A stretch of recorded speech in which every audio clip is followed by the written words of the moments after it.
Hello, everyone. This is Rose. Today's topic from the Book of Life is Trapped by this thing called love. Let's take a look at this short story from the Book of Life. At the age of 16, April wanted more from life besides helping her mother with the household chores and taking care of her younger siblings. April hated being the oldest girl child because it came with a great deal of responsibility. She is an A student with a 4.0 GPA.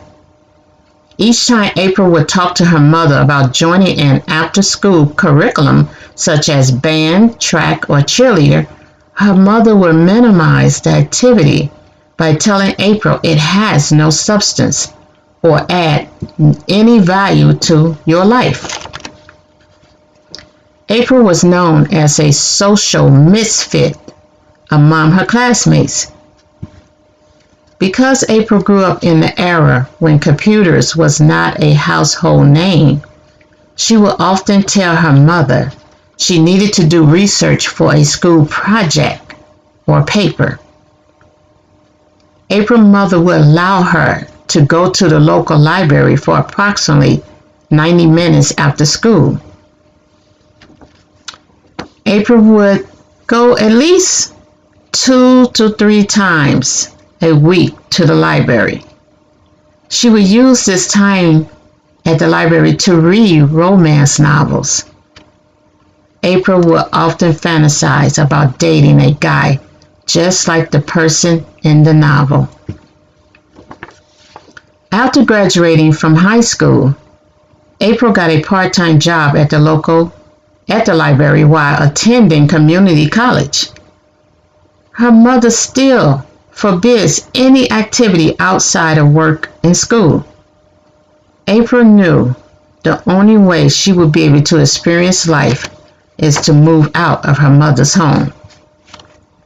She got a second part-time job as a cashier in a bookstore. April found a studio apartment near school. Her jobs were within walking distance of her apartment. April was mesmerized by this guy who would come into the bookstore at least once a week. He fits the profile of the person she would fantasize about when reading the romance novels. Without any self-control, April would stare at her little fantasy guy each time he came into the bookstore. One day, after clocking out to go home, April noticed her fantasy guy was in the store. She didn't want to leave but had no other choice because her shift was up and she had clocked out. And she did not want her coworkers to question why she was hanging around. As she heads for the door, she noticed in her peripheral vision someone approaching her. Upon exiting the store, she hears from a near, "Excuse me, miss, but do I know you? You look familiar." As she turns around, April noticed it was her fantasy man. She was so nervous she can hardly speak. She was trying to get the words out without stuttering. The fantasy man could tell she was startled by his presence, so he begins to apologize as he turns to walk away. April shouted, "No, please don't go." "Hi, my name is April." "Hi, April, my name is Leo." Leo begins to explain to April he noticed her staring at him each time he would come into the store, and he wasn't sure if they had previously met. Leo expressed, "If this is the case, if we previously met, I did not want to appear rude because of poor memory." April couldn't tell him that he looks like the person in her dreams. Instead, she tells him that he looks like someone she once knew. She hated lying to him, but did not want him to think she was weird. Leo looked at her ring finger before asking her if she had a boyfriend. Blushing, April says, "No." Leo asked April if he could take her to dinner. Inside April's thoughts, her thoughts was racing to the top of the mountain where she wanted to shout, "Yes!" What came out was a soft melody, "Yes." April's first date with Leo was at a $10.99. That's $10.99. All-you-can-eat buffet on the other side of town. April did not care. She was so happy to be with Leo. As they ate, Leo asked April about herself. The more April spoke, the less nervous she felt. Leo and April had been talking by this time over the phone for nearly 5 months, with an occasional dinner at the all-you-can-eat buffet. April suddenly realized that she never received Leo's phone number, that he never gave it to her, and that each time that he called her, he did not speak above a whisper or talk longer than 5 to 10 minutes. Leo's behavior reminded her of when she lived with her mother and was under her mother's control. Therefore, she did not want to make him feel uncomfortable by questioning him about his home life. One evening, rather than take April to dinner, Leo brought pizza over to April's place for them to have a private dinner with just the two of them at her home. After a quick dinner, they began to make out. Of course, making out led to them becoming sexually with each other. April was made a woman that evening, if you get what I mean. She did not know how to process the emotions she felt. She thought to herself, this must be what they call love. She loved what she was feeling and wanted more.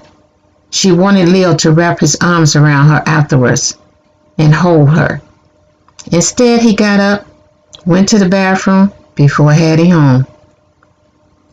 Although she wanted more of him, she did not voice it verbally because she understood living in a controlled home environment with her mother.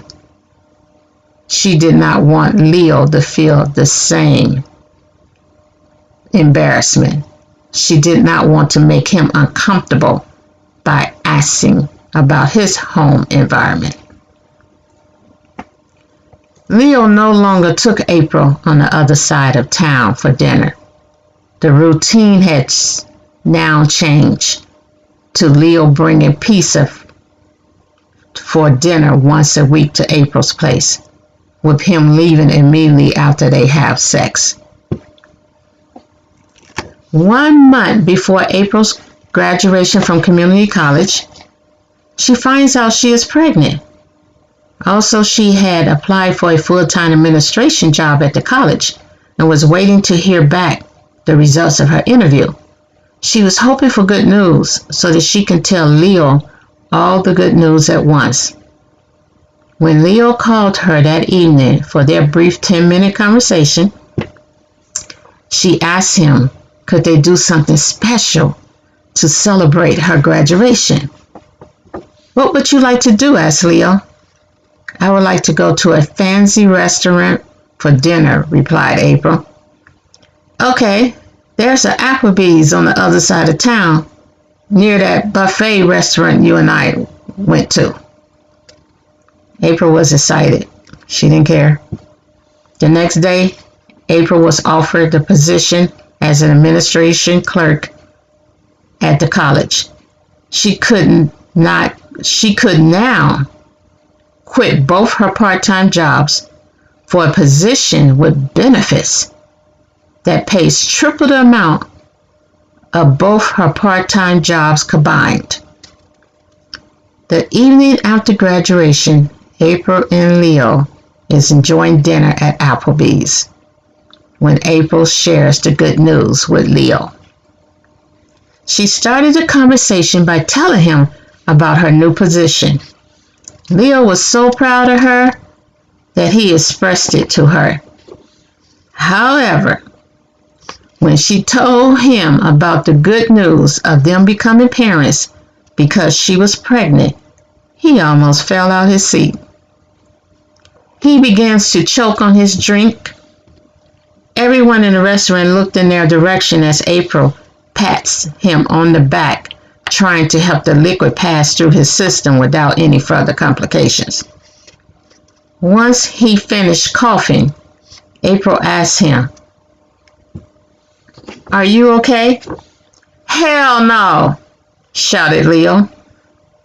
April was taken back by his change in tone and attitude. As she was asking, "What did I do?" he was shouting, "Check, please." Leo pays the bill, then heads for the door without saying anything to April. She runs to keep up with him. Both were silent in the car ride home. Leo tells April to get out when he arrives at her place. April refused to get out the car until Leo tells her what she did wrong. "You got pregnant. That's what you did," shouts Leo. "I am a married man with kids. I don't need any more kids or another baby mama." April was in shock. She didn't know what to say or how to think. This was not how the stories went in her romance novels. Leo never called April anymore after that evening.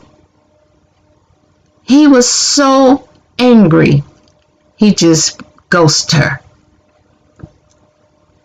8 months later, April gives birth to a daughter. She vowed to love and care for her daughter the best she could. Leo being her first and only, she still has love for him. She named her daughter Leona. On Leona's 5th birthday, April takes her to an amusement park. Heading home from the amusement park, April and Leona stopped to pick up cupcakes and ice cream. As they was leaving the ice cream store, they bumped into Leo. April and Leo stood facing each other without words. Leona broke the silence by asking her mother, "Who is this man you staring at, Mom?" "No one, Leona. Let's go home." Leo gently grabs April by her arm. "Wait," he shouts in a soft tone. "This is my daughter?" "Mom, why is this man asking if I am his daughter?" "I will talk to you about it at home, Leona, after we have our cake and ice cream." April pulls away from Leo as her and Leona walk to their car. Leo called April several times that evening. "Mama, answer your phone. Why are you not answering your phone, Mama?" April goes to the bathroom without answering her daughter. When the phone rings again, Leona picks up April's phone and answers it. "Hello." Leo asks, "Who is this on the phone?" "My name is Leona. What is your name?" "My name is Leo. I am your father." "My father? Why haven't I seen you before today? My mother didn't tell me I had a father." "I am sorry, Leona. It is my fault you haven't seen me. I want to make it up to you by asking your mother if I could come see you. Can you let your mother know that I am on the phone and I want to speak to her?" "Okay, hold on." Leona shouts through the bathroom door, "Mom, my dad Leo is on the phone. He wants to talk to you." "Tell him I'm not home and I don't want to talk to him." Leo hears April telling Leona what to say. He stops her before she has a chance to repeat what her mother said. Leona, tell your mother I will call her back another day. Bye, baby. Daddy is looking forward to seeing you one day soon. Bye, states Leona before hanging up. April found herself crying all night as the following lyrics played in her ear over and over and over again. Somebody tell me, what has this man got? He makes me cry. Lord, I don't want to cry. Somebody tell me, what has this man got? He makes me lie when I don't want to lie. He calls me up and I tell him to say that I'm not in. Then I cry all night if he doesn't call again.